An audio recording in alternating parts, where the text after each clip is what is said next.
Le football moderne croyait avoir rangé le numéro 10 au musée, mais voilà que le génie refait surface. Mais comment cette nouvelle génération de prodiges parvient-elle à faire revivre l'âme du numéro 10 dans un football devenu mécanique ?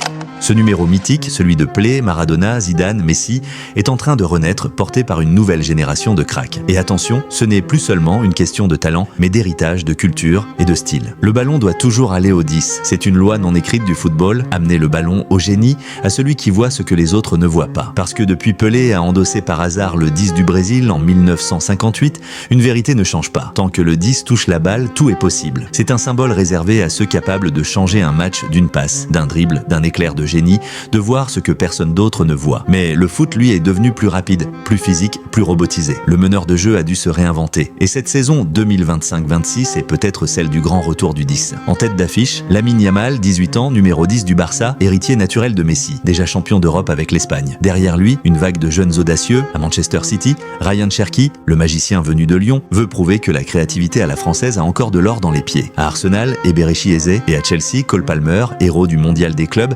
assume la tunique la plus noble de Stamford Bridge. 4 cracks, 4 histoires, 4 racines venues d'ailleurs. Maroc, Algérie, Nigeria, Caraïbes. Et c'est cette diversité qui fait leur génie. Et pendant que les jeunes explosent, les maîtres continuent la leçon. De Bruyne, le 10 éternel, sans numéro 10, porte maintenant le bleu de Naples. Modric, après 13 ans et 28 titres, laisse le 10 à Mbappé, devenu patron au Real. À Milan, le Croate enfile le 14 en hommage à Cruyff.